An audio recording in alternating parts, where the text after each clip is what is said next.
Ya, profesor. Gracias. Ok, muy bien. El tema de hoy es procesamiento del RNA.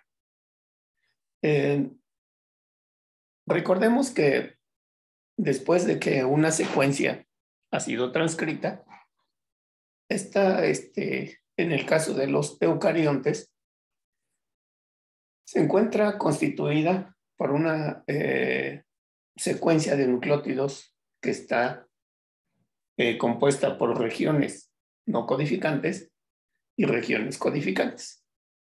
Esto principalmente en el caso de los eucariontes.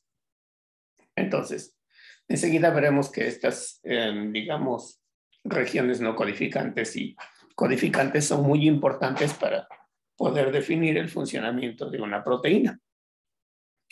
Y a esto se le conoce como procesamiento del RNA mensajero. Les comentaba, cuando se realiza la transcripción de una secuencia en particular del DNA, a esto se le va a conocer como un transcrito primario. En términos generales lo pueden encontrar como una ribonucleoproteína heterogénea nuclear. Y esta va a contener exactamente la misma información de la región donde fue copiada. Y posteriormente tendrá que ser procesada para que pueda constituirse en un RNA maduro. Veremos enseguida que muchas veces una región codificante, si la comparamos con el RNA mensajero maduro, en realidad representa aproximadamente como una décima parte o menos, incluso muchas veces, de esta región que está, de la cual provenía originalmente.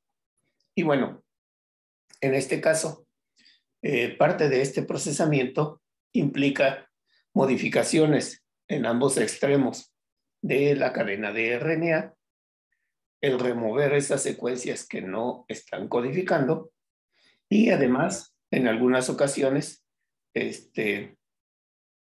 hacer modificaciones a ciertas bases del RNA mensajero. En este caso en particular, la adición de grupos metilo a ciertas bases.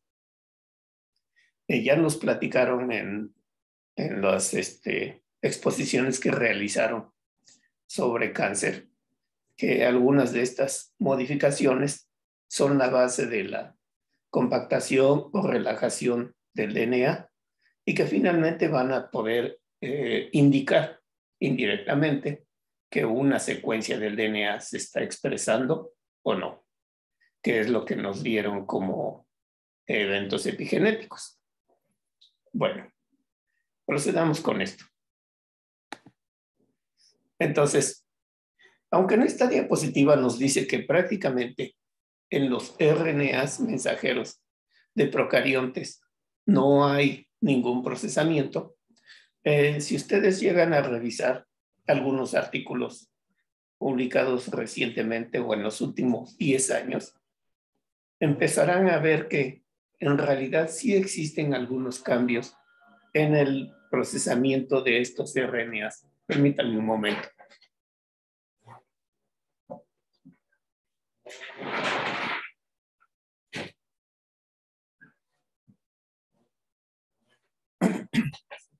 Entonces, volviendo a esto, les decía, pero si buscan o si revisan libros de texto, prácticamente todos les dirán que en RNAs mensajeros de procariontes no existe ningún procesamiento.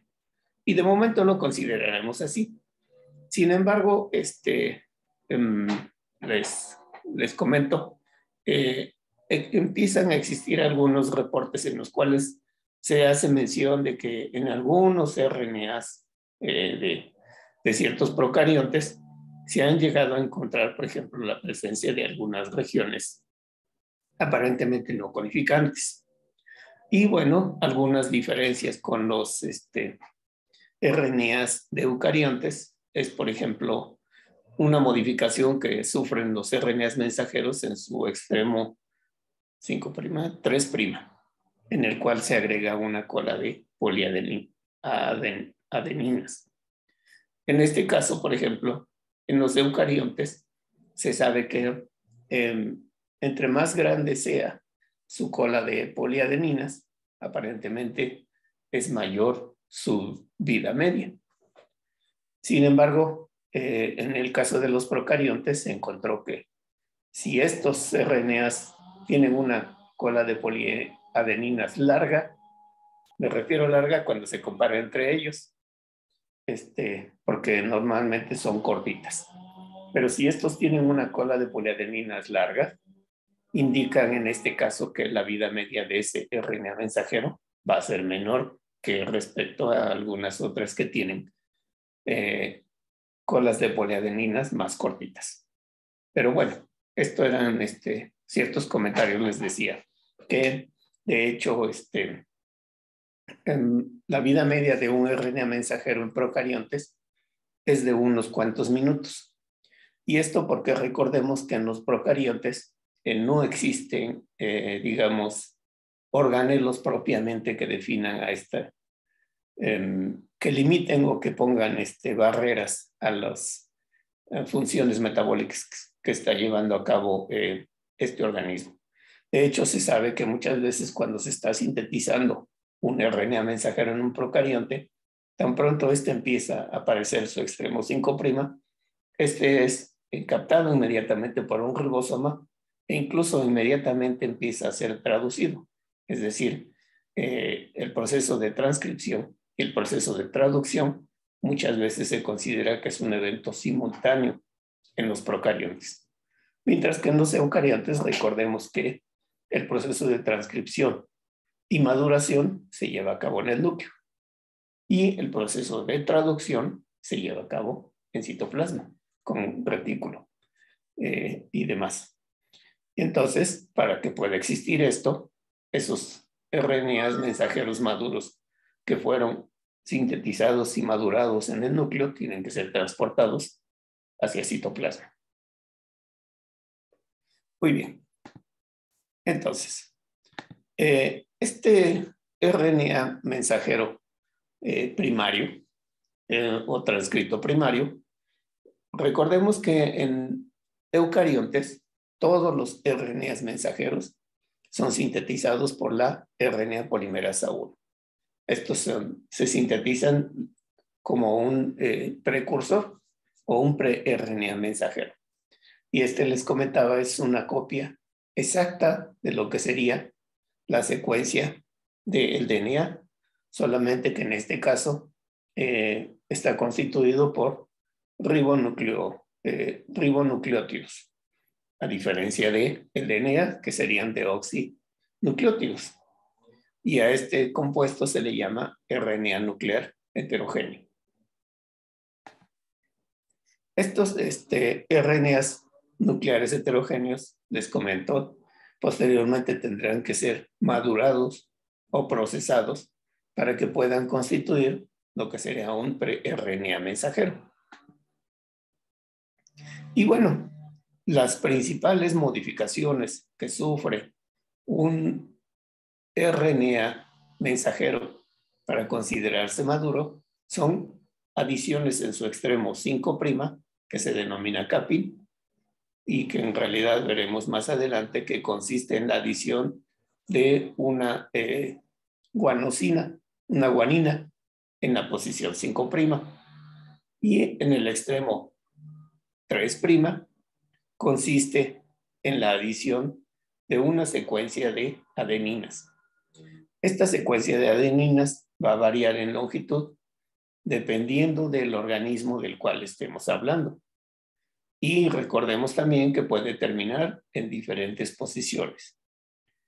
El tercer evento y más importante de todos estos es el proceso que se conoce como splicing, es decir, remover aquellas secuencias que no codifican y unir todas las secuencias que sí lo hacen. Hagamos de cuenta que esto es como tener un archipiélago distribuido en un océano. En este caso, las islas que constituyen ese archipiélago, van a ser nuestras secuencias que van a codificar. Y el océano son las secuencias que no codifican. Entonces, eso les da una idea más o menos de cuánto puede representar la secuencia en realidad que codifica. Veremos enseguida que hoy ya hemos comentado también que, por ejemplo, del 30% de nuestro genoma, en realidad, ¿qué sería? Un 2 o un 3% de ese 30% es lo que va a ser en realidad información que va a estar codificando para proteínas y es lo que va a definir a un organismo como tal. Entonces, imagínense la cantidad de información que está ahí y que aparentemente no codifica para nada. Y bueno, uno de los últimos pasos que van a estar sufriendo estos pre-RNAs es el proceso de metilación. Aquí tenemos representado lo que sería una unidad de transcripción. Acuérdense que teníamos una secuencia de inicio, una secuencia de terminación. Y bueno, recordemos que en el caso de los eucariontes tenemos regiones que no codifican, que son los intrones, y regiones que sí codifican, que son los exones. Y si ustedes se fijan, en este caso, los intrones están representados en regiones mucho mayores que las regiones azules, que son las secuencias que están codificando. Y eso es en realidad lo que ocurre en la naturaleza. Muchas veces tenemos, hagamos de cuenta que regiones cortitas, separadas por diferentes regiones de intrones. Y bueno, cuando ocurre el proceso de transcripción, generamos un copiado de esta secuencia, que es idéntica, solamente que constituida de nucleótidos de tipo ribonucleótidos. Dentro de esto, las primeras modificaciones que ocurren es la adición del capping 5', el sitio de corte y la adición de colas de poliadeninas en el extremo 3'. Posteriormente, ocurre el proceso de splicing y si se fijan, en la región codificante o lo que sería un RNA mensajero maduro es una fracción de lo que era la secuencia genética original. Entonces, esta ribonucleoproteína, recordemos, es sintetizada por la RNA polimerasa número 2. Y esta secuencia es inmediatamente asociada por un conjunto de proteínas y va a constituir la ribonucleoproteína heterogénea nuclear. Estas proteínas que se van a asociar a este filamento tienen diversas funciones. La primera de ellas es darle estabilidad. ¿Por qué? Porque recordemos que cualquier secuencia de un solo filamento, la gran mayoría de las veces la célula la interpreta como una señal de daño a sus ácidos nucleicos. Entonces, para evitar eso, la célula le agrega diversas proteínas, una para protegerlo del ataque de nucleasas, otra para darle estabilidad y una más como, digámoslo así, información hacia otros componentes.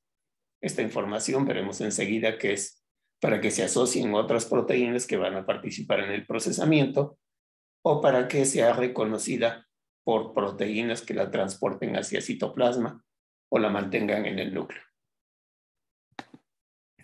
Entonces, todas estas proteínas van a estar cumpliendo una función en particular y tienen diferentes actividades, como las que les comenté hace un momento. Estas proteínas normalmente son proteínas que están asociadas con algunos RNAs y dentro de estas van a constituir las ribonucleoproteínas, que les había comentado que era uno de los puntos que habían echado por tierra lo que era el dogma central de la biología.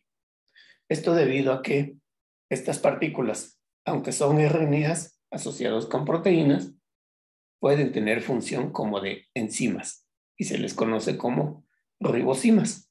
Y muchas de estas ribonucleoproteínas participan en el procesamiento del RNA. Enseguida veremos cómo trabajan estos para hacer de ese proceso algo muy seguro, específico y eficiente.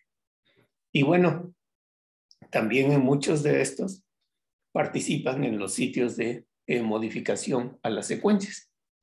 Estos sitios de modificación a estas secuencias, recordemos que, por un lado, permiten que haya ciertos arreglos dentro de las secuencias de estos ácidos nucleicos, y por otro lado, también permite que otras proteínas puedan también interaccionar. Entonces, ¿también estos son de reparación? No necesariamente, sino más bien algunas de ellas son señalizadoras y otras van a participar en procesamiento del RNA. Esto es más que como digamos, ¿cómo decir? Modificaciones que van a ser más atractivo al RNA para que se asocien con más facilidad otra serie de proteínas. Y no en este caso no necesariamente para eventos de reparación.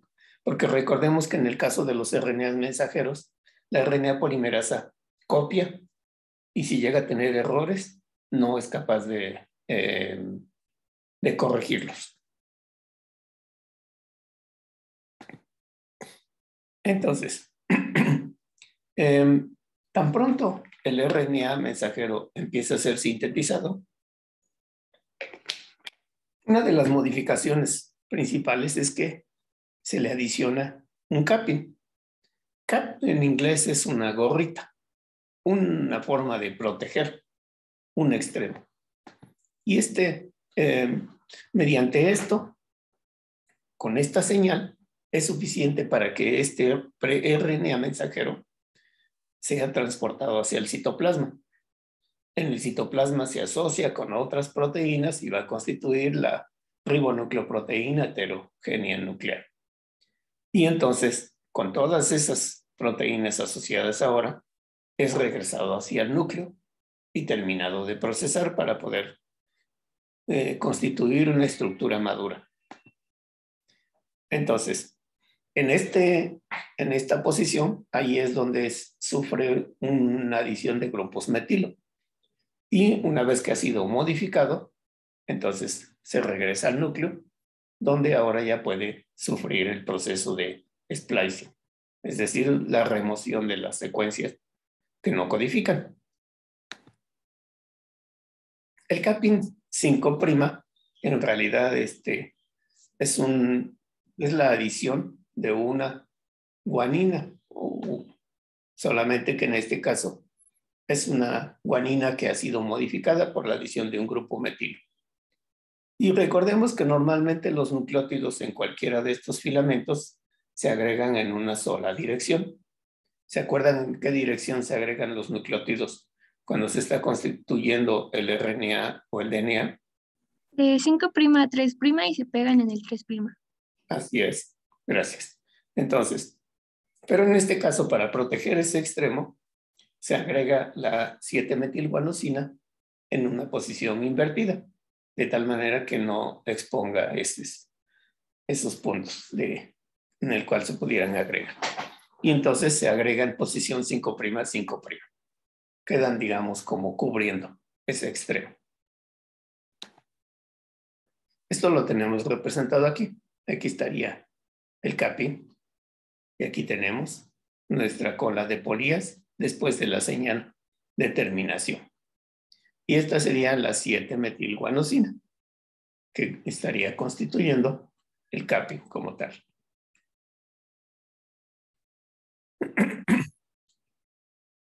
Cuando este es agregado, les decía, es una forma de darle estabilidad a este RNA y con ello evitar su degradación. Incluso también es una forma de incrementar o de favorecer la eficiencia traduccional. Y también es una señal que permite que este RNA sea transportado hacia citoplasma y pueda ser traducido en una proteína finalmente. También va a participar en el splicing del primer exón. Enseguida veremos cómo es esto. Por el lado contrario, en el caso del extremo 3', recordemos que ahí va a estar ubicada la señal de terminación de transcripción. Esta está definida por una secuencia que ya la habíamos comentado y que después de esto venía una colita de uracilus que funciona como señal. Enseguida esto es donde se van a ir agregando las colas de adeninas y esto va a constituir la modificación en el extremo 3'. Entonces, esto es debido a que la RNA polimerasa puede terminar en diferentes sitios a lo largo de un gen. Entonces, recordemos que la señal de terminación y poliadenilación viene o va precedida de esta secuencia, dentro de una secuencia que acaba de ser copiada o dentro de un DNA como tal. Y bueno, de manera general, o en algunos organismos se agregan, por ejemplo, alrededor de 250 repetidos de adeninas en este extremo. Y les decía que esta longitud o el contenido de estas adeninas es variable dependiendo del organismo del cual hablemos. Y bueno, se sabe que prácticamente todos los RNAs mensajeros tienen una cola de poliadeninas. Ahora bien, asumamos que estamos en el laboratorio y les pido, como parte de una actividad práctica, que me separen RNAs mensajeros. De antemano les diré que dentro de todos los RNAs que ya vimos que se sintetizan en una célula, los más abundantes son los ribosomales, luego le siguen los de transcripción. Después vienen los mensajeros. Estos son de diferente tamaño y todo lo demás. Y también están los RNAs pequeños que participan en diferentes funciones. Ahora bien, ¿cómo podrían separar a los RNAs mensajeros del resto de los RNAs? Por lo mismo de las colas de la poliadenina. Ok, ¿cómo lo haríamos?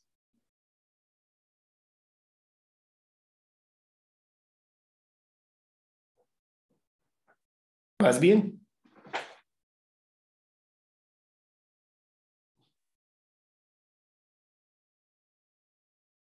Les cambio la pregunta. Asumamos que estamos en el laboratorio, les pongo una caja de cartón y les digo aquí, en esta caja, no pueden verla, no pueden destaparla. Tengo varios, no sé, elementos, artefactos, lo que ustedes quieran. Quiero que me digan si tengo algo de metal en esa caja. Y en este caso de hierro, porque podría ser, por ejemplo, aluminio o podría ser algún otro metal. ¿Cómo podríamos saber si tengo algo que en su composición tenga hierro?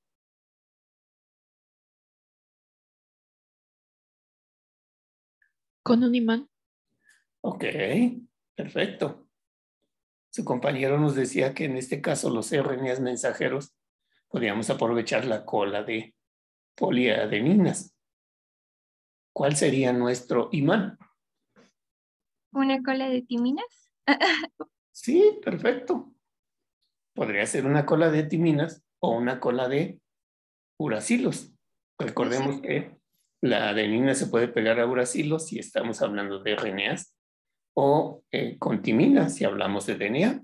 Y entonces, sintetizamos colitas de timinas o de uracilos y las podemos echar a esferitas de una resina, una cromatografía. Obtengo mis RNAs y aunque el ribosomal y el de transferencia sea muy abundante, no van a poseer estas colitas. Entonces, si yo paso mi muestra a través de esa columna y hago un lavado y demás, todas aquellas estructuras que no tengan esta cola de polías se van a pasar sin ningún problema. Y todas las que tengan colita de adeninas se van a pegar a mi imán, que en este caso podría ser uracilos o timinas. Y después simplemente cambio la interacción entre estas dos secuencias, cambiando el pH o alguna cosa así, y se van a liberar. Y tenemos RNAs mensajeros purificados. Y esa es la base de una metodología que sirve para purificar RNAs mensajeros en columnitas que vende diversas compañías como Qiagen, Sigma y otra serie de cosas.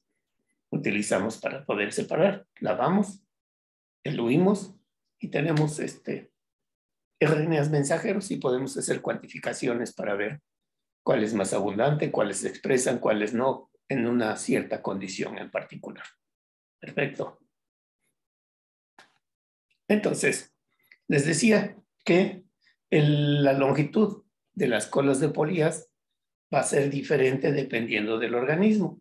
Por ejemplo, en mamíferos se sabe que existen alrededor de 250 residuos, mientras que en levaduras se sabe que existen alrededor de 100 elementos, 100 adeninas como tal. Y bueno, recordemos, estas son nuestras señales como tal, y a partir de aquí se puede colocar nuestra cola de polías. Y bueno, también les comentaba hace un momento que las RNAs polimerasas pueden terminar en diferentes sitios. Y veremos que esto es la base de algo que se conoce como procesamiento alternativo del RNA. Entonces, cuando se adiciona una cola de polías a un extremo 3', esto permite que ese filamento nuevamente tenga una mayor estabilidad. También participe en la cuestión del evento de traducción. Les comentaba hace un momento que en el caso de eucariontes, aparentemente entre más larga tenga su cola de polías, tiene una vida media un poco más larga, al contrario de los procariontes. En el caso de procariontes, la cola de polías no es tan grande. Digamos que son 20, 30 adeninas, pero entre más grande sea, su vida media es mucho más cortita. Participan también en el splicing del último intron. Y bueno, estas serían las modificaciones en el extremo 5' y en el extremo 3'. Ahora pasemos a las modificaciones que sufre en la parte interna de esta secuencia. Esto es a lo que conocemos como splicing. En términos muy burdos, digamos, el splicing sería remover las secuencias que no codifican y unir todas nuestras secuencias que sí lo hacen. Volvamos al ejemplo que les daba hace un momento de que teníamos un archipiélago y con islas dispersas en el océano. Y entonces lo que hacemos es tomar todas esas islitas y juntarlas en un solo continuo. El resto sería el océano, toda la información que no está codificando. Y entonces aquí vamos a tener secuencias que no codifican, que son los denominados intrones, y secuencias que sí lo hacen, que son los llamados exones. Una sugerencia, para que no se confundan entre quién es quién, relacionen exón con expresión. ¿Sale? Y entonces con eso ya no hay forma de confundirse qué secuencia es la que está codificando, qué secuencia es la que no codifica.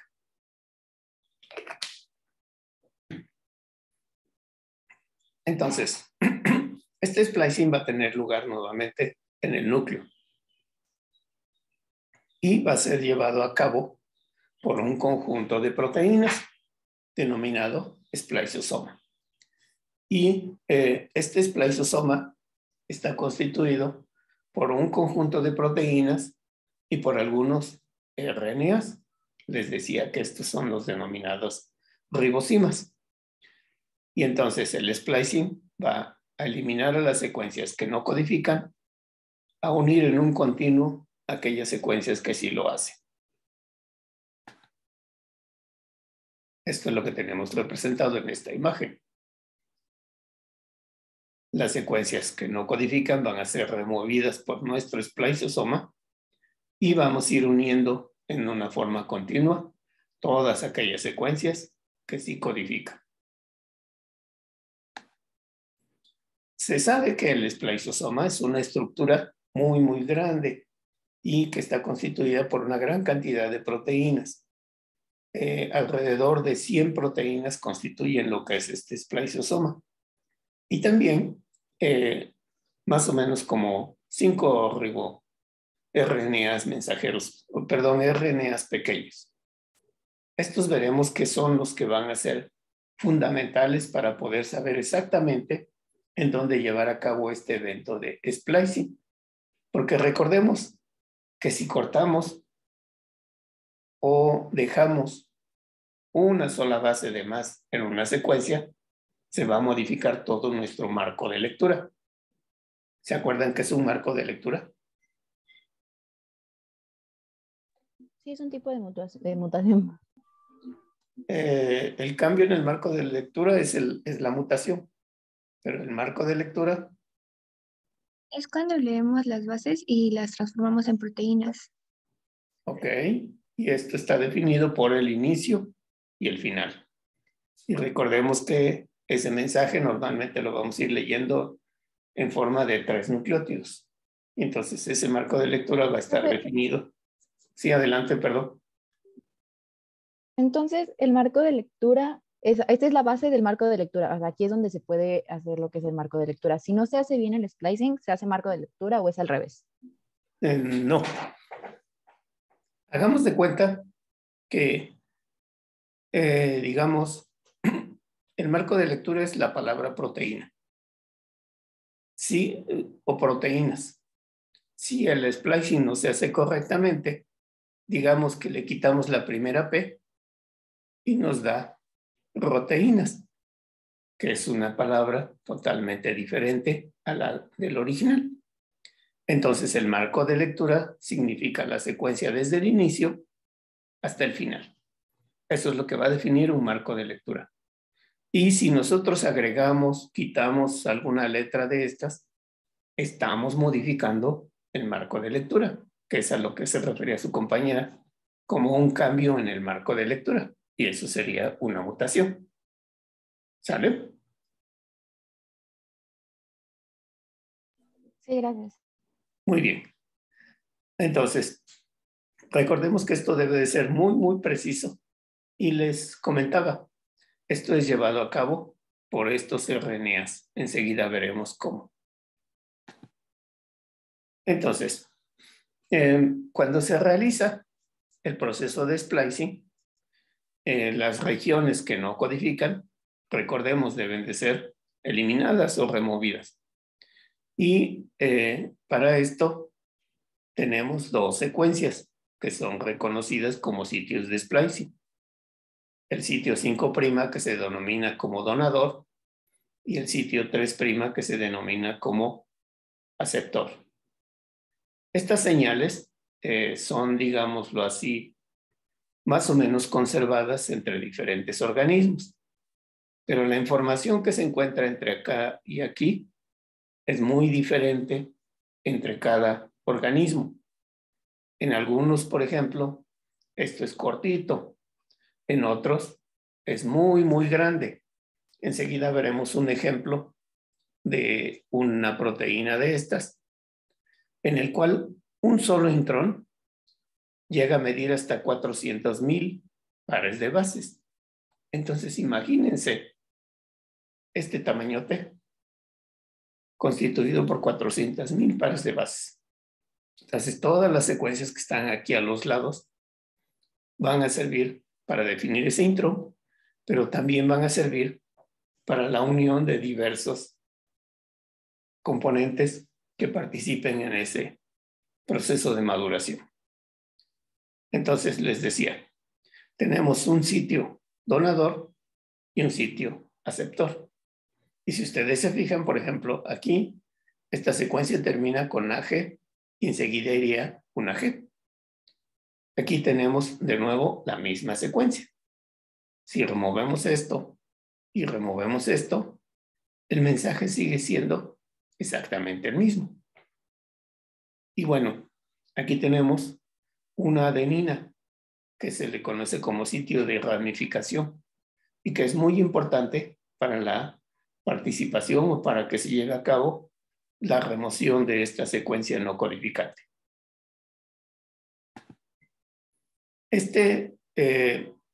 Esta adenina va a participar por medio de un grupo OH que se encuentra en la posición 2' de la adenina.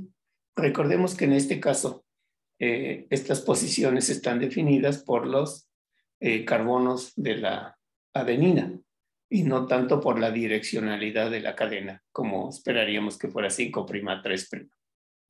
Entonces, este grupo OH, al ser un electronegativo, realiza un ataque nucleofílico, es decir, con su par de electrones que tiene este oxígeno, realiza un ataque aquí y provoca una ruptura en esta posición.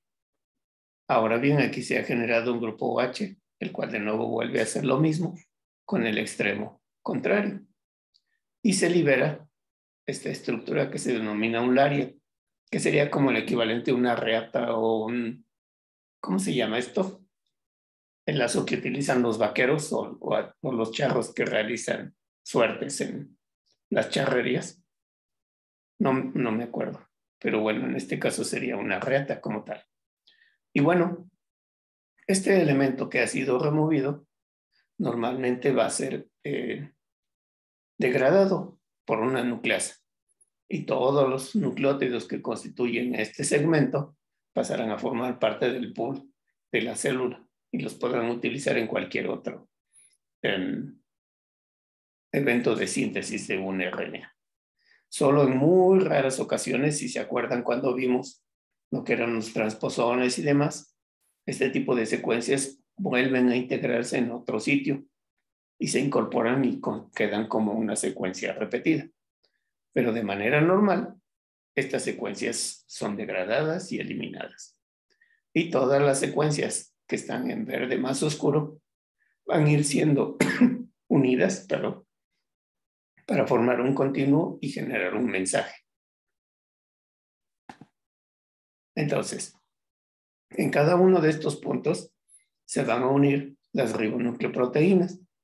Y estas ribonucleoproteínas van a hacer un cambio estructural en nuestro RNA, de tal manera que estos sitios se acerquen mucho entre sí para poder llevar a cabo las reacciones químicas específicas que nos van a producir la liberación de este segmento no codificante y la unión de las regiones que sí lo son, para posteriormente ser transportado al citosol y traducido en una proteína. Les comentaba hace un momento, esto tiene que ser bastante específico y seguro. Esto se logra con la ayuda de los RNAs que están formando el spliceosoma. Recordemos que estas secuencias se van a unir por complementariedad y ellas van a definir exactamente en dónde debe de ocurrir los cortes que van a ser llevados a cabo por estas ribosimas, como está ejemplificado aquí y aquí en este caso. Entonces, estas secuencias se van a unir de una manera complementaria para asegurar que el sitio de corte se lleve a cabo específicamente. Y bueno, estas son también las encargadas de que ocurran los cambios estructurales en el RNA mensajero que está siendo procesado. Imagínense este tipo de eventos ocurriendo en muchos lugares a la vez.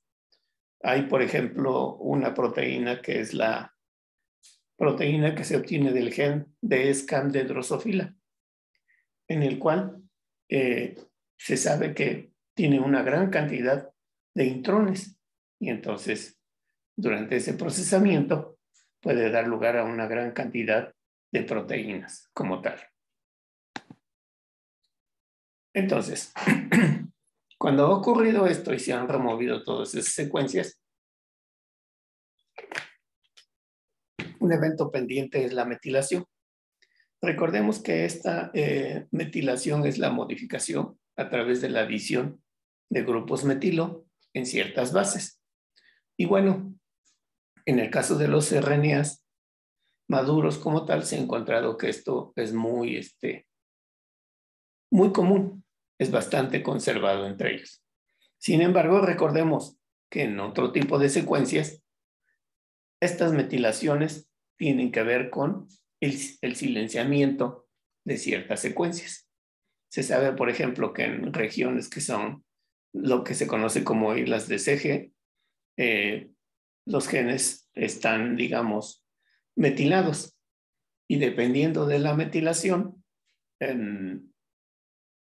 la secuencia o no se expresa, es decir, constituye parte de una heterocromatina, o si está en bajo nivel de metilación, esta secuencia puede expresarse. En el caso de las regiones metiladas, estas regiones pueden o no, digamos, ser transcritas. Esto porque va a permitir que pase o no la RNA polimerasa. Imagínense, esto es como tener un hilo y pasarlo a través del ojo de una aguja. Y que una metilación es como tener un nudo. Entonces, cuando intentemos pasar ese nudo a través del ojo de la aguja, dependiendo del qué tan grande sea este nudo, podrá o no pasar a través de ese ojo de la aguja. Y bueno, también las modificaciones que sufran este tipo de secuencias van a hacer que esas regiones tengan o sean accesadas o no por otro tipo de proteínas. Recordemos en este caso en particular a los factores de transcripción. Entonces, resumiendo, recordemos que cuando ocurre la transcripción, se va a generar una secuencia que es prácticamente idéntica a la del DNA de donde proviene esta información. Enseguida que esto ha ocurrido, recordemos que ocurren modificaciones en los extremos 5' y 3'. Y que después de esto va a ocurrir algo que se conoce como splicing, en el cual se van a ir removiendo las secuencias que no codifican y se van a ir uniendo las secuencias que sí lo hacen. Una vez que tengamos a esta secuencia en un continuo con secuencias que sí codifican, esto será trasladado al citoplasma y se pondrá en contacto con los ribosomas generando una proteína. ¿Hasta aquí alguna duda? No, profesor. Muy bien. Ok. Esto les va, digamos, espero que les ayude a aclarar un poquito o les resuma lo que acabamos de ver en esto.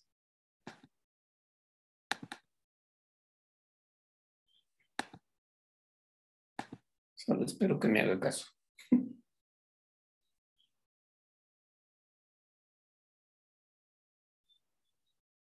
La mayoría de genes eucarióticos está compuesta de numerosas secuencias cortas codificantes llamadas exones, intercaladas entre secuencias largas no codificantes llamadas intrones. La molécula de ARN mensajero inicial que se copió a partir de un gen incluye intrones y exones. Antes de que la molécula de ARN se utilice para producir proteínas, los intrones deben eliminarse por un proceso llamado maduración del ARN. Una estructura denominada espliciosoma juega un papel fundamental en la maduración del ARN.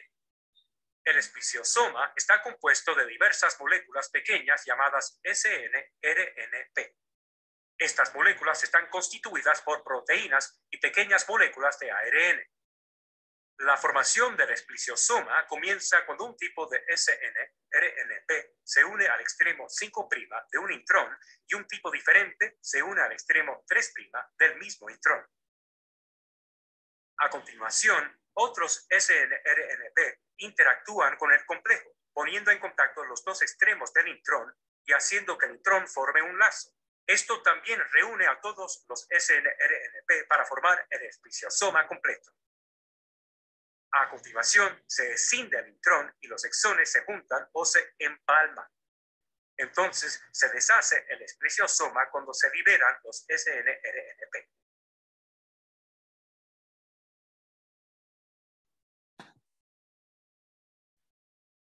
La mayoría de genes eucarióticos.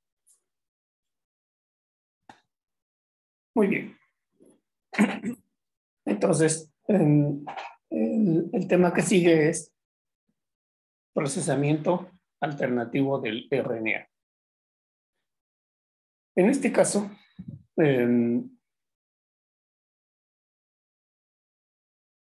este tipo de, digamos, procesamiento va a definir lo que se conoce como un organismo complejo o no.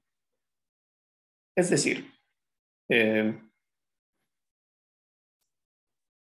¿se acuerdan que veíamos que, por ejemplo, nosotros tenemos un cierto número de genes, que es de alrededor como de 25,000 genes? Y que los ratones o ciertas plantas o incluso algunas moscas tienen una cantidad muy parecida de genes a la nuestra.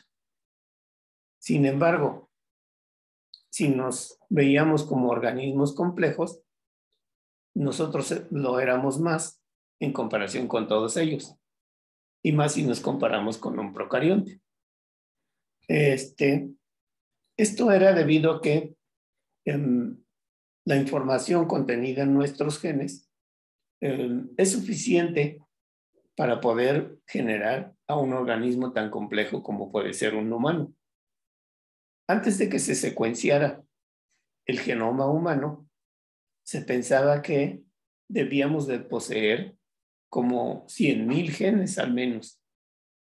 Sin embargo, cuando se llevó a cabo la secuenciación del genoma, se fue reduciendo considerablemente esta cantidad. Y ahorita vamos en aproximadamente 1/4 de la cantidad propuesta originalmente, alrededor de 25,000 genes. Y bueno, ¿cómo es esto posible? Si ustedes buscan proteínas, verán que existe una gran cantidad de proteínas que excede el número de genes que tenemos. Pero entonces, ¿cómo es posible que conteniendo un número bajo de genes podamos tener una gama bastante amplia de proteínas y muchas de ellas con funciones netamente diferentes entre sí? Bueno, una de las respuestas a esto es el procesamiento alternativo del RNA. Este procesamiento alternativo está basado en el uso de diferentes promotores. Recordemos que cuando vimos lo que era un promotor, vimos que había algunos que eran promotores débiles y otros que eran promotores fuertes. Entonces, el uso de esos promotores dependerá de los otros componentes proteicos que existan en una célula en particular. Recordemos que nosotros somos organismos multicelulares y que la gran mayoría de nuestras células sufren un proceso que se conoce como diferenciación. ¿Alguien podría decirme qué es este proceso de diferenciación?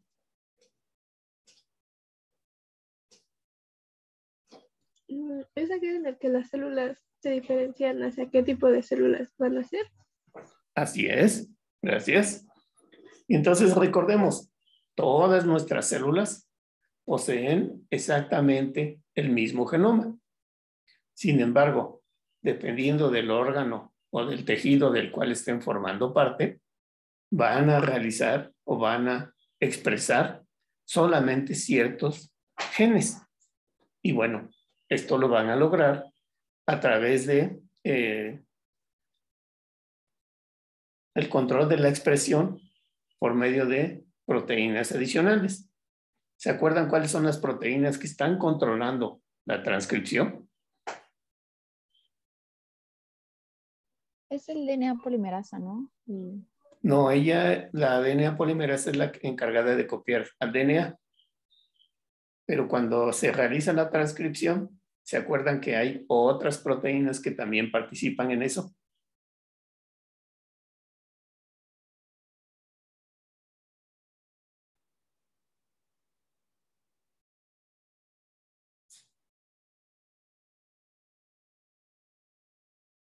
Por ejemplo, dentro de sus exposiciones nos hablaron de hormonas.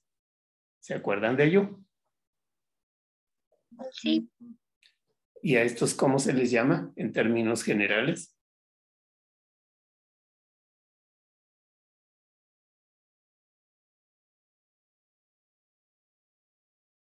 Recordemos, son los factores de transcripción. Y esos factores de transcripción van a favorecer o van a inhibir la expresión de un determinado gen en un determinado tejido. Entonces, todos ellos participan en lo que se conoce como, o muchos de ellos más bien, no todos ellos, participan en lo que se conoce como procesamiento alternativo. Entonces, muchos de ellos pueden utilizar diferentes promotores, es decir, van a iniciar en un punto diferente de la información genética. Algunos otros tendrán sitios de terminación diferentes. Es decir, por decir algo, si esta fuera una secuencia, a lo mejor tenemos un sitio de terminación aquí, otro aquí, uno más acá y otro acá. De tal manera que esto nos daría en realidad 1, 2, 3, 4 posibles, digamos, proteínas de diferente longitud con un diferente arreglo. Por otro lado, si utilizamos diferentes promotores, podíamos iniciar aquí, podíamos utilizar aquí, podíamos iniciar acá o acá.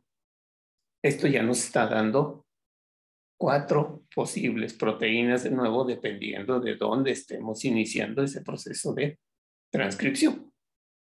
Ahora, si hacemos combinaciones de iniciar aquí, terminar acá, o iniciar aquí, terminar hasta acá, eso nos va dando una gran variabilidad en cuanto a las proteínas que se van a generar a partir de un solo mensaje. Eso es a lo que conocemos como procesamiento alternativo y nos va a dar la base de la complejidad de un organismo. Ahora también, este procesamiento alternativo está mediado o participa también lo que es el splicing alternativo. En el splicing, de manera general, se asume que todas las secuencias no codificantes van a ser removidas de un determinado gen. Sin embargo, enseguida veremos que en algunas ocasiones ciertos intrones pueden retenerse o incluso algunas secuencias codificantes, es decir, exones, pueden ser eliminados dependiendo de las necesidades de la célula. Y entonces, con ello, empezamos a tener también una gran variabilidad, una gran cantidad de posibles combinaciones para obtener nuevamente muchas más proteínas a partir de un solo gen. Y el último evento que tenemos es lo que es la edición del RNA. Perdón, no entiendo tu pregunta, Sai. Creo que al respecto de que si ya como cambié estaba de poniendo las cosas. diapositiva. Pero no, todo bien, profe, todo bien. Ok, muy bien. Entonces, el último evento que puede participar en este procesamiento alternativo es lo de la edición del RNA. ¿Alguien podría decirme qué significa editar?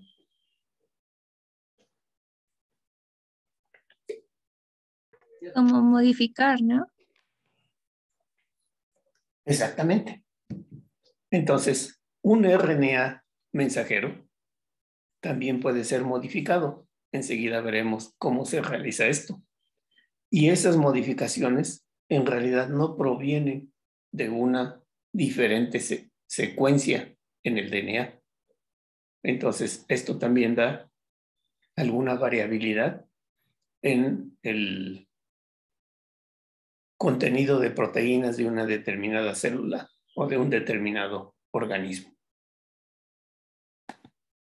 Entonces, el procesamiento alternativo es una conversión de especies de pre-RNA mensajero en más de un tipo de RNA maduro, de acuerdo a lo que les acabo de comentar. Podríamos tener un solo RNA y a partir de ahí generar una gran cantidad de RNAs mensajeros maduros. Y cada uno de ellos produciría una proteína ligeramente diferente. O como veremos en algunos ejemplos posteriores, incluso con funciones netamente diferentes. Entonces, este splicing alternativo, les decía, incluye el uso de diferentes promotores, el uso de diferentes sitios de terminación o splicing alternativo.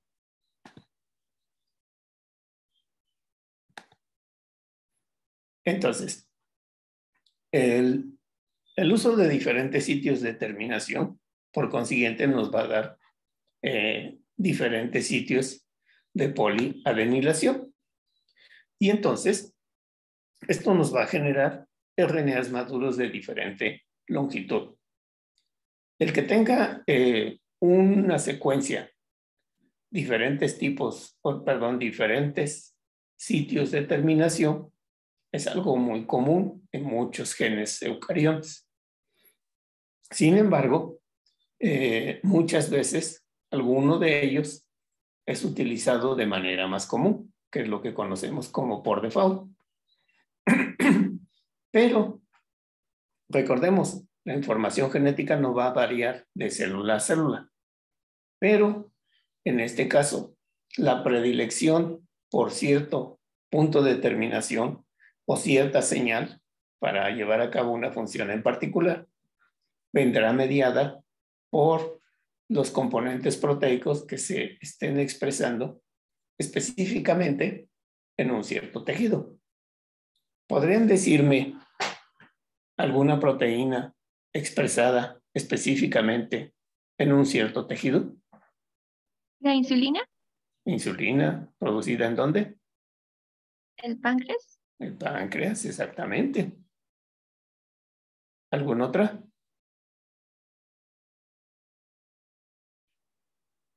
Tenemos una cantidad muy, muy grande. Por ejemplo, nuestras células epiteliales producen moco, lo que es la vía respiratoria, la vía digestiva.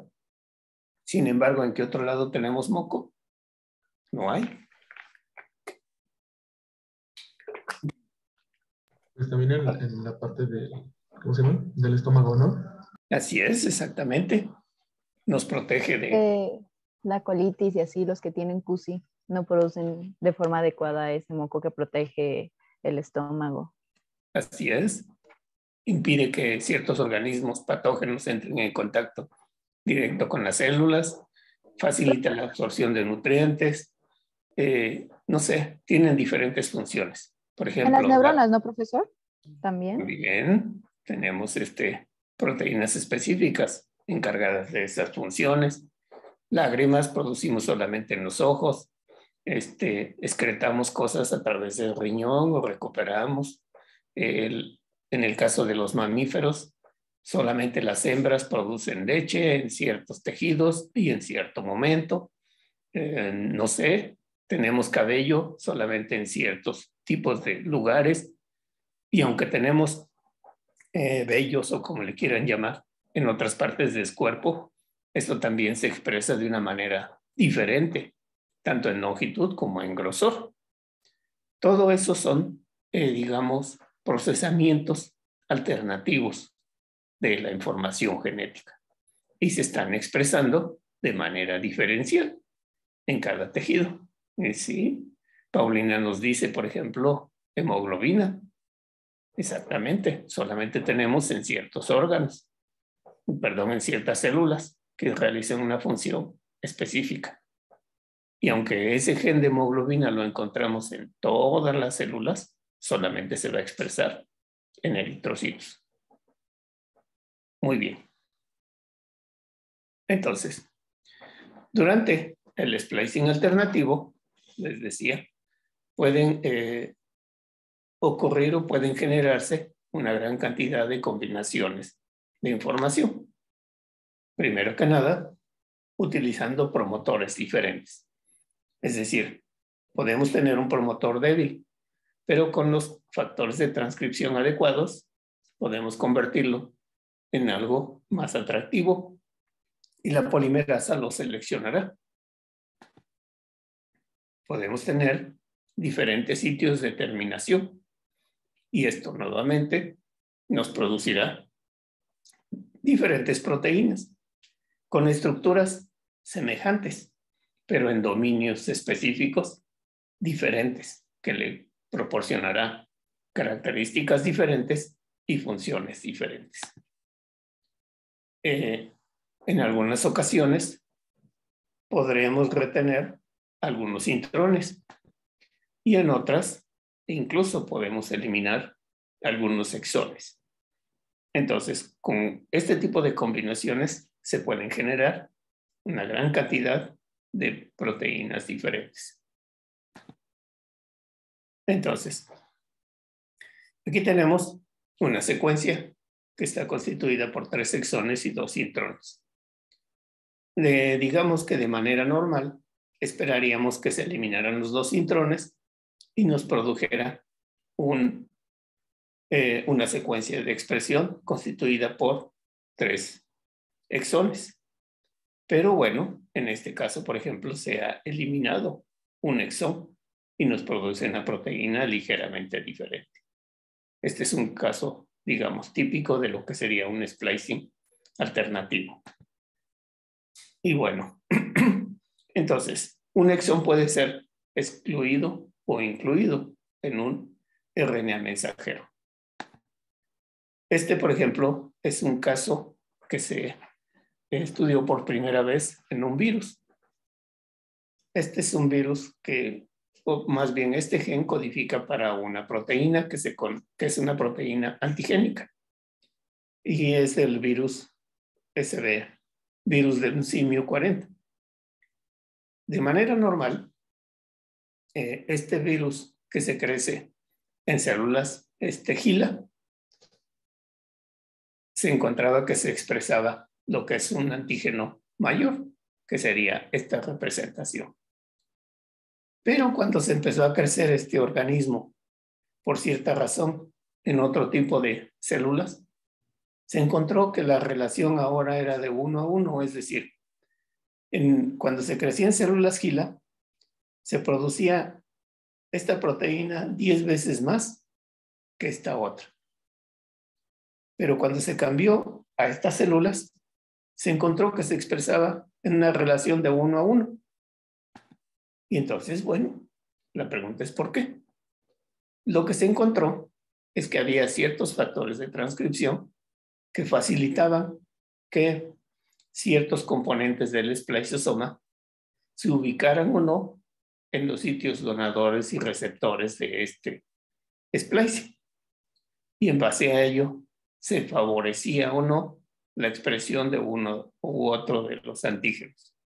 En este caso, por default, casi siempre se producía el antígeno mayor. Pero cuando se cambiaba de célula para cultivar estos virus, esta célula no expresaba en esa proporción estos componentes de transcripción, y por consiguiente a la célula le daba lo mismo procesar uno u otro de los antígenos. Y en base a ello, pues se encontró que en realidad quien estaba determinando qué tipo antigénico se expresaba era dependiendo de la célula en la cual se creciera un virus, y eso dio pie a entender algunos procesos de diferenciación en las células que constituían los órganos y tejidos de un individuo. Entonces, estos componentes, les decía, cuando se asociaban a esta región, favorecían que se expresara este antígeno pequeño. Y cuando no, se producía de manera por default el antígeno mayor. A esto se le conoce como una regulación positiva, es decir, está presente un compuesto, se va a favorecer la expresión de un tipo de proteína. Este es el caso, por ejemplo, de una proteína que se llama tropomiosina. No sé si han visto que, por ejemplo, cuando en nuestras células musculares realizan cualquier actividad, estas realizan su función deslizándose una sobre otra, ¿sí? De esa manera se lleva a cabo lo que es cualquier actividad muscular. Pero para que puedan deslizarse una sobre otra, hay proteínas que las están uniendo, que se unen a una fibra de miosina y en el otro lado a otra fibra. Una de estas proteínas es la tropomiosina. Y entonces funcionan agarrándose aquí y aquí. Y entonces se mueven ellas y hacen como que se muevan las fibras. Bueno, pues en este caso, por ejemplo, se encontró que el gen que codifica para esta enzima, la alfa-tropomiosina, está constituida por 4 exones. Pero cuando se aisló el RNA mensajero, se encontraban solamente 3 de estos. Y era el 1, el 2, el 4, o el 1, el 3 y el 4. Pero nunca se encontraban los exones 2 y 3 juntos. Continuando con estudios, se encontró que estos segmentos que constituían estos intrones estaban muy cortitos. Y recordemos que nuestro espliceosoma es una estructura gigantesca, digámoslo así. Entonces, simplemente por impedancia estérica, no se podía ensamblar el espliceosoma en estos puntos. Y entonces, para que ocurriera el splicing, o eliminaba todo el intrón junto con el exón 3, o eliminaba todo el exón 2 junto con estos intrones. Y de esa manera, teníamos en células musculares una proteína constituida por los exones 1, 2 y 4, y en una célula muscular, perdón, no muscular, por los exones 1, 3 y 4. Entonces, en las regiones entre estos exones era muy cortita y no permite que el espliceosoma se ensamble en esas posiciones y corte específicamente los intrones. Entonces, esta distancia es muy cortita para que actúen como tal los componentes del espliceosoma y para que puedan realizar la maduración de este mensajero, elimina un exón junto con los 2 intrones adyacentes. Y bueno, eso permite la expresión de una proteína en diferentes tejidos. Muy bien. Profesor, tengo una duda. Entonces, estos cambios en la alfa-tropomiosina, ¿qué van a causar en la rata? Nada. ¿Nada? No. O sea, lo único es que estarán expresando proteínas con funciones ligeramente diferentes dependiendo del tejido al cual estén asociadas. O sea, sigue siendo una tropomiosina, solamente que recordemos, si no está presente cierta secuencia, estarán ausentes ciertos aminoácidos. Y entonces, al estar ausentes esos aminoácidos, pueden o no interaccionar con otro tipo de proteínas. Entonces, lo que se favorece aparentemente es que se expresan ciertos aminoácidos para interaccionar con una región de otro tejido. Y en el otro caso, ahora se producen unos aminoácidos diferentes para participar con una, en este caso, célula muscular o una célula no muscular. Estamos teniendo, digamos, haz de cuenta que es como, ¿qué decir? Estás en un pasamanos y te cuelgas por medio de un gancho y estás ahí sostenida. Pero mientras estás sostenida, el que esté suspendida en el aire dependerá de tu fuerza. Entonces, si no quieres depender de tu fuerza, generas una especie como de cuerda que te amarre de eso y ya no estarás asociada a tu fortaleza, sino estás asociada a la resistencia del material. Sigues estando suspendida, pero la función es diferente. ¿Me doy a entender? Gracias, profesor. Muy bien. Ok.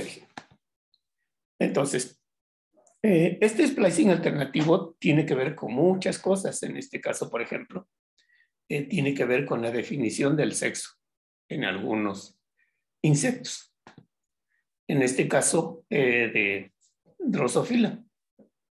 Digamos que de manera normal, estos dos exones, el 1 y el 2, se producen y nos van a generar organismos de naturaleza macho. Mientras que bajo ciertas circunstancias se asocian estos exones 1 y 3 y nos producen una hembra. Por ejemplo, en el caso de las abejas, ¿cuál es el sexo de los organismos que predominan en una colmena?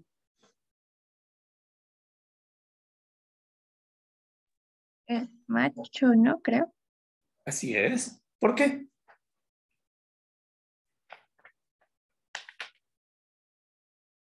Y son obreros y De defensa. Son un poquito más grandes y demás, y otra serie de características. Entonces predominan los machos. Y en muchos insectos, por ejemplo, la naturaleza o el sexo de un individuo está determinado por la temperatura o por la alimentación.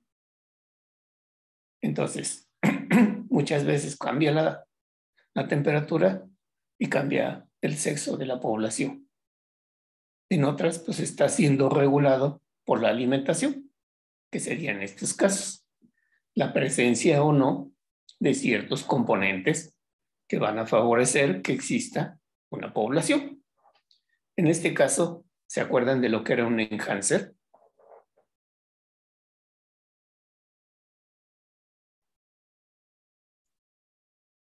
A los que estimulaban la transcripción, ¿no? Exactamente. Entonces, cuando existe este enhancer y existen las secuencias correspondientes, es decir, los activadores, van a venir y se van a pegar aquí. Y entonces, este era un sitio alternativo débil, pero cuando se encuentra esta secuencia con los elementos correspondientes, bueno, se favorece la expresión de hembras. Eso está siendo, les decía, controlado. En algunos insectos se sabe que es por la temperatura, en otros se sabe que es por alimentación. Y pues, ¿quiénes alimentan a los obreros? Pues las hembras, como tal. Entonces, está siendo controlado. En este caso se trata de una proteína que le dieron la denominación de TRA. Y esta proteína digamos, cuando se está presente, se va a unir a este sitio enhancer. Y entonces lo va a hacer un sitio más atractivo para que termine hasta acá el proceso de transcripción. Entonces, ¿se requieren hembras? Hay que generarlas. Le proporcionamos los factores de transcripción correspondientes, se generan hembras. En caso de que no, estamos produciendo machos, que son obreros, que están construyendo, que nos van a defender, que lo que tú quieras. Entonces, la gran población de estos organismos serán machos. Y se está controlando de esa manera las actividades que requieren en la colmena. Entonces, cuando están presentes esos factores de transcripción, atraen a la esplaiosoma y se procesa hasta acá. Vamos a tener hembras. Si no hay necesidad de hembras, no se producen o no se proporcionan esos factores de transcripción, tenemos una población de machos. En otras ocasiones podemos tener a un intrón. Estos también funcionan de una manera semejante en el control del sexo, en este caso de las mosquitas. Aquí tenemos, de nuevo, 3 exones. Y aquí estamos eliminando un exón, el número 2. Entonces, si tenemos la secuencia completita, tenemos machos. Si eliminamos el exón número 2, tenemos hembras. En un sitio de splicing alternativo. Y esto es por medio de otra proteína, que se le llama proteína letal del sexo. Y de nuevo, viene por las necesidades de la colonia. Entonces, hay una secuencia de polipirimidinas, que serían estas. Dependiendo de las necesidades de la colonia, se van a unir en cierta posición o en la otra. Y esto, por consiguiente, atraerá a los componentes del splicing. Entonces, si se pegan aquí, de nuevo, se generarán hembras. Y si no, la población será predominantemente de machos. Entonces, una forma de controlar la población de una determinada colonia como tal. Creo que en las hormigas ocurre algo parecido.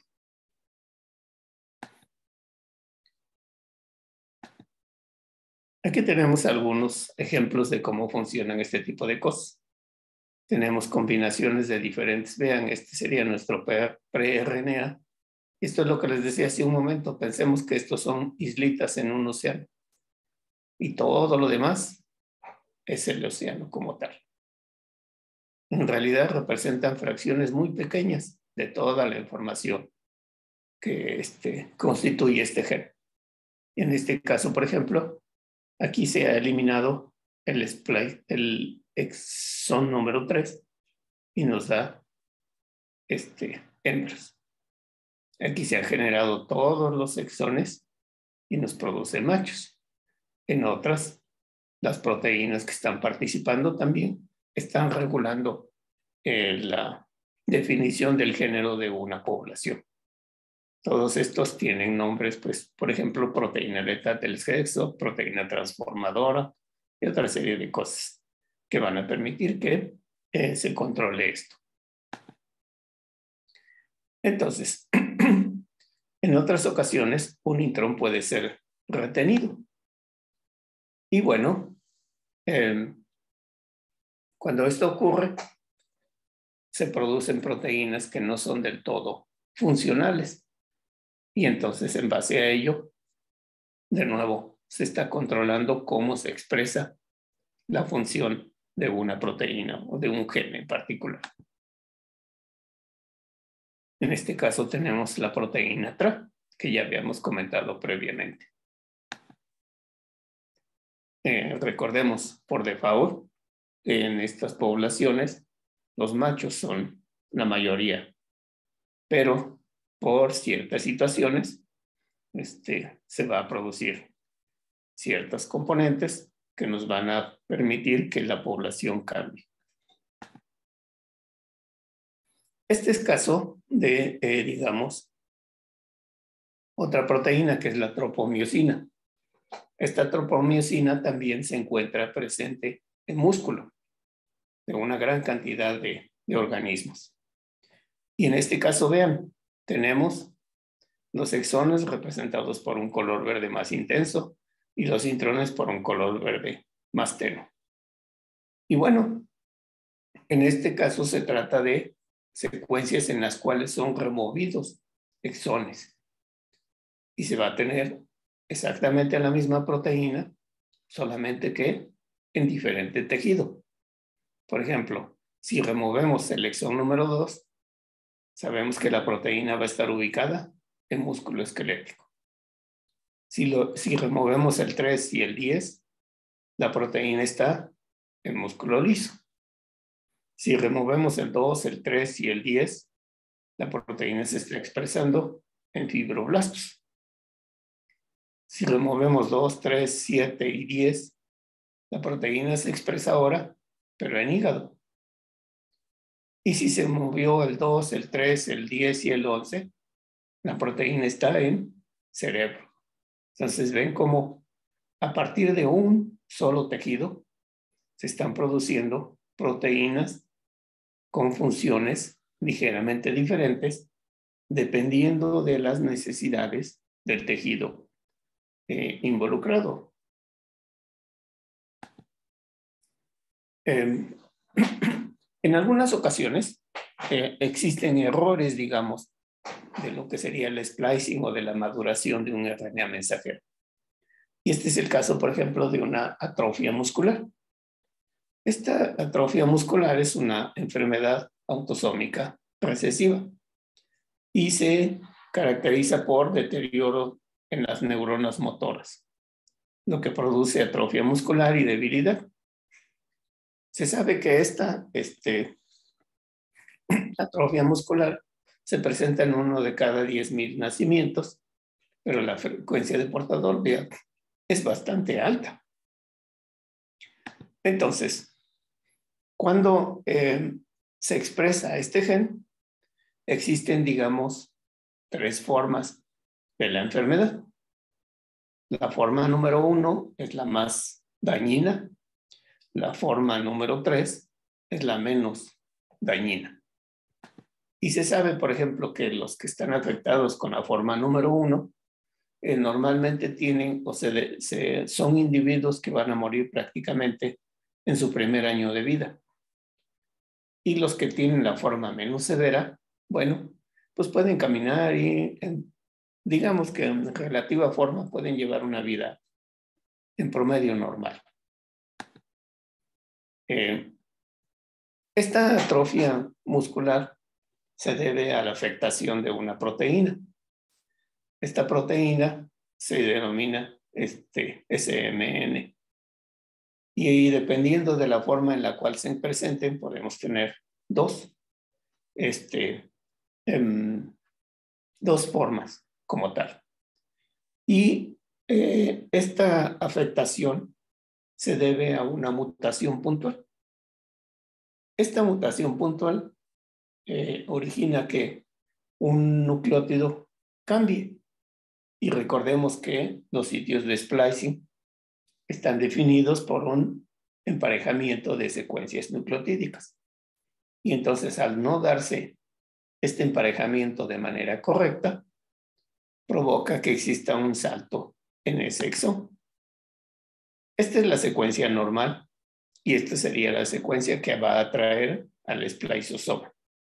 Sin embargo, vean, aquí ha ocurrido un cambio.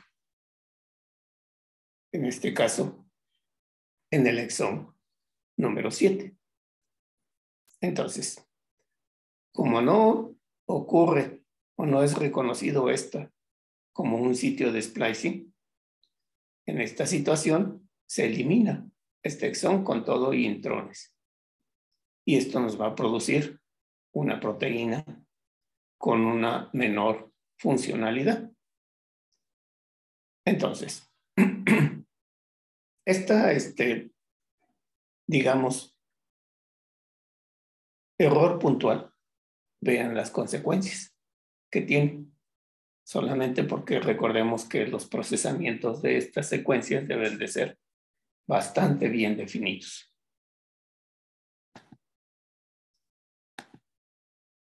Entonces, este es un caso, por ejemplo, en el cual el gen calca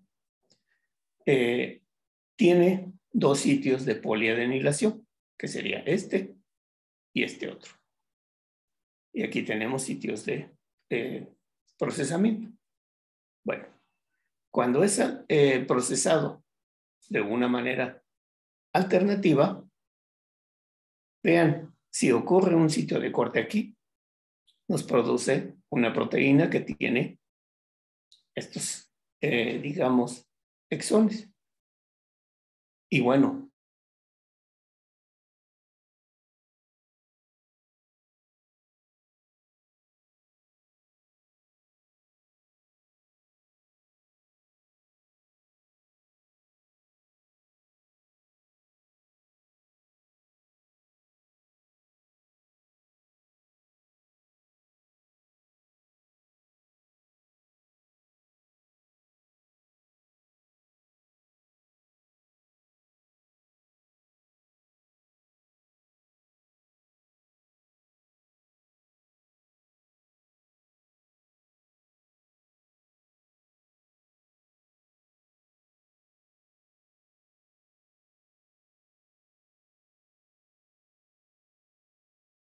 chale.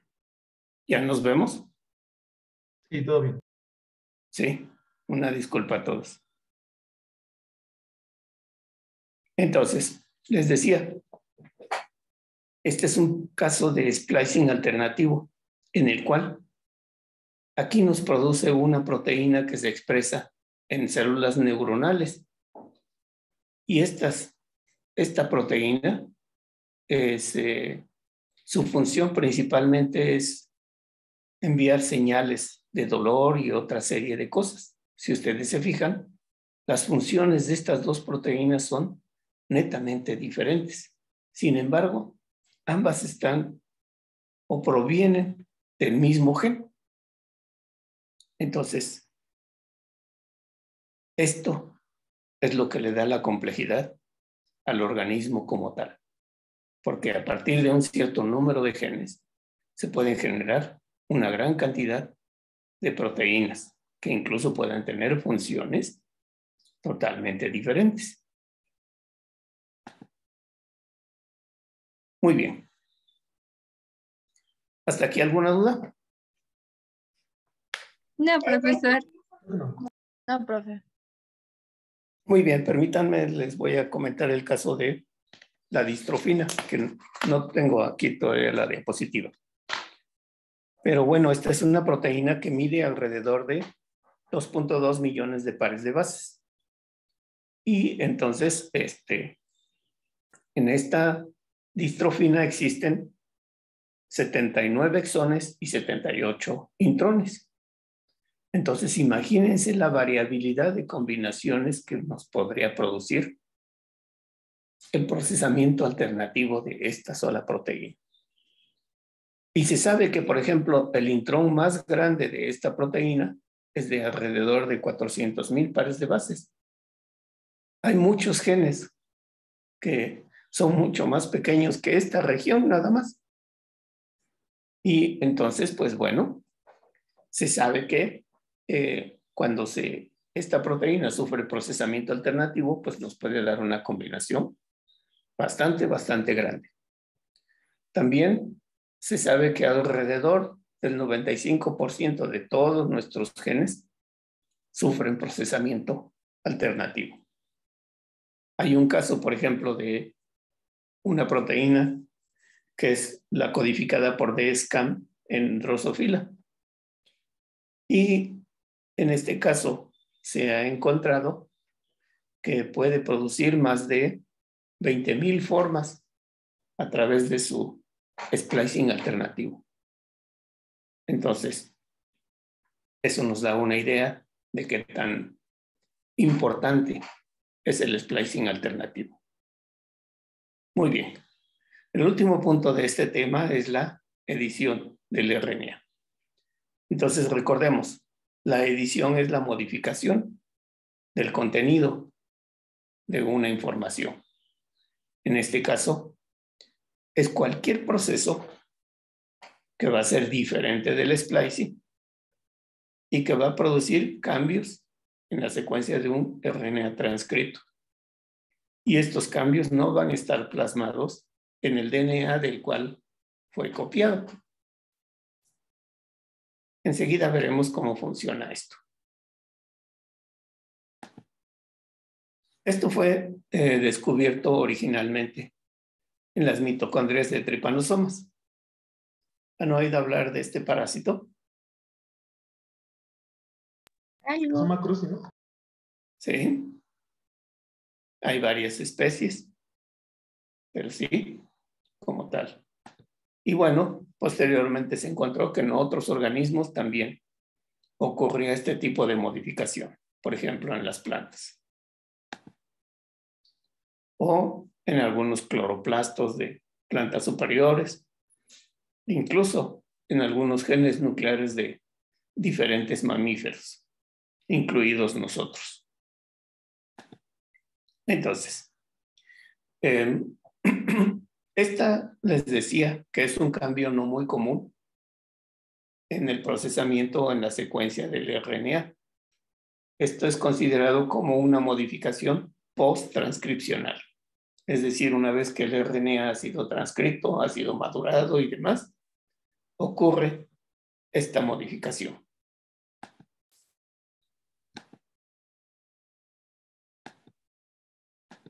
El mecanismo de edición es post-transcripcional, como les decía, y está mediado por algo que se conoce como un RNA guía. Este RNA guía son secuencias de RNA pequeños y son complementarios a ciertas regiones del RNA mensajero que va a ser editado. Entonces, como son complementarios, recordemos que debe de haber un apareamiento correcto de las bases. Sin embargo, como hay algunas diferencias, nos van a producir regiones de mismatch. ¿Se acuerdan que era una mutación por mismatch? Sí, profesor. Claro, pero ahora dígame qué es. O sea, es que sé cómo se daba. ¿Cómo se daba? Pues llegaba la guanosil y entonces detectaba el cambio en la mutación. Espera, entonces son como mecanismos de reparación del DNA. Entonces, se supone que la ubicaba y entonces después de que la ubicaba, llegaba y la cortaba y entonces, se quitaba y después de que se quitaba llegaba la polimerasa y pues daba como las bases y luego la ligasa y así terminaba. Ok, perfecto. Nos acaba de describir el mecanismo de reparación. Pero el mismatch nos está diciendo Oscar que son bases mal apareadas. Entonces, y sí, así es. Son bases que no, digámoslo así, presentan malos apareamientos. Hagamos de cuenta que es una adenina con una guanina, o una adenina o una citosina con una timina o alguna cosa por el estilo. En eso está basado el evento de edición. Entonces,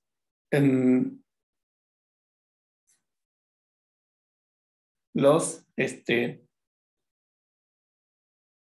eventos de edición prácticamente como que están induciendo mutaciones de tipo mismatch.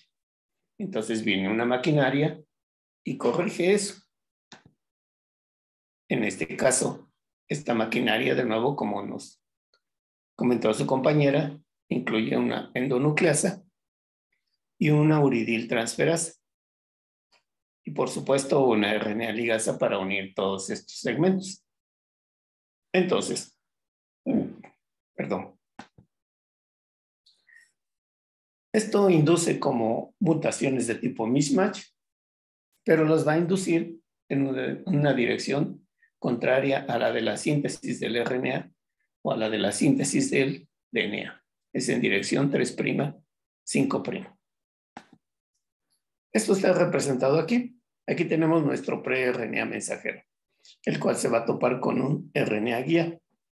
Y este RNA guía va a reconocer la secuencia que le sirve como señal. Y a partir de aquí va a ocurrir lo que es la edición de esta secuencia. Aquí lo tenemos representado. Aquí tenemos la secuencia que reconoció. Pero, por ejemplo, en este punto habría lo que sería un mismatch. Para corregir esto, las bases se desplazan. En este caso, quedaría un espacio aquí vacío.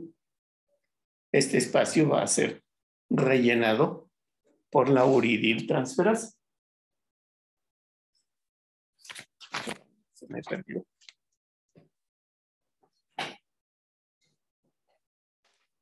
Entonces, esto lo que está haciendo es ocasionar modificaciones en la secuencia del RNA, como está representado aquí. En color rojito van a ir todas las secuencias de nucleótidos añadidas para hacer de nuevo algo complementario. Entonces, cuando está haciendo esto, está editando la secuencia como tal para que esto vuelva a concordar como tal. Pero al mismo tiempo, recordemos que si estamos agregando bases, estamos modificando el mensaje que se está produciendo en un RNA mensajero. Entonces, este es un caso. Por ejemplo, una apolipoproteína que se produce en mamíferos. El genoma nos dice que contiene toda la información para producir una proteína que es de alrededor de 512 kilodaltones. Es una proteína bastante grande y se encuentra presente en el hígado. Pero de repente se toparon con una forma más cortita que estaba presente en el intestino. Y cuando se analizó, se encontró que había un cambio en este codón, que era CAA, y se convirtió en UAA. En este caso, por ejemplo, aquí nos codificaba para un aminoácido, mientras que por el proceso de edición se convertía esto en UAA. Esto es una señal de paro. Y vean, aquí tenemos una proteína que tiene 29 exones y una gran intrones de diferentes longitudes. Entonces, mediante este proceso de edición, se producen dos proteínas en diferente tejido, más o menos con las mismas funciones. Este es otro caso. Hay un receptor de glutamato que es en el cerebro de rata. Y se encontró que por medio de la edición se cambiaba un codón que codifica por arginina por otra que se llamaba inosina. Pero este cambio, bueno, afectaba la conductividad del canal y por lo tanto el flujo de iones de un neurotransmisor. Entonces, estos procesos son, digamos, nuevamente específicos de tejidos. Y bueno, en algunas ocasiones, por ejemplo, la deaminación de una base, recordemos que nos da lugar a la modificación de un nucleótido en particular. Y son proteínas que están siendo controladas por otra serie de elementos externos. Entonces, no es el único, la adición de grupos uracilo. En plantas, por ejemplo, se ha encontrado que existe cambios de citosina por uracilo. En hongos, algo semejante. En mitocondrias existen inserciones de nucleótidos que van a ocurrir nuevamente con modificaciones similares. En cloroplastos ocurre algo semejante, inserciones de uracilos. Hay algunos genes nucleares en mamíferos. El ejemplo que les hablaba de la apolipoproteína B, el receptor de glutamato, en el cual se está modificando la funcionalidad de ese receptor. Y bueno, esto ocurre también en algunos virus, en el cual de nuevo se está cambiando estas, digamos, composiciones de aminoácidos, o en otras, por ejemplo, como un paramyxovirus, existe una inserción de guanina en lugar de uracilo. Entonces, las condiciones o situaciones de edición son bastantes. Muy bien. Con esto terminaríamos lo que es el tema de procesamiento del RNA. Me parece que Fernando me hizo el favor de dejarles una actividad en Classroom y yo les voy a dejar una actividad adicional para la siguiente semana. De favor, busquen una proteína. Les decía que prácticamente el 95% de todas nuestras proteínas sufren procesamiento alternativo. Entonces, para que, digamos, entre ustedes pónganse de acuerdo y no, digamos, hablemos todos de la misma proteína, van a buscarse cualquier proteína y van a describir a través de un esquema cuántos exones tiene, cuántos intrones tiene, sufre procesamiento alternativo, qué tipo de procesamiento alternativo, remueve exones, remueve intrones, retiene intrones, inician diferentes promotores, tiene diferentes sitios de terminación, es editado, lo que ustedes gusten. Y a partir de ahí, vamos a decir, estas proteínas se expresan en tal tejido y tienen tal función. Esta proteína se expresa en este otro tejido y tiene una función totalmente diferente. Y cosas por el estilo. Un esquema describiendo una proteína que sufra procesamiento alternativo, mecanismo de procesamiento y funciones o tejido donde se está expresando. ¿Sale? En la siguiente clase veríamos traducción. ¿Dudas? Creo que ninguna, profesor. Muy bien. Entonces, de favor, entren a Classroom, realicen la actividad que se les dejó ahí y nos vemos el próximo jueves. Gracias, profe. Nos Es vemos. profesor, que tenga muy Que buen vaya, día. Manuel.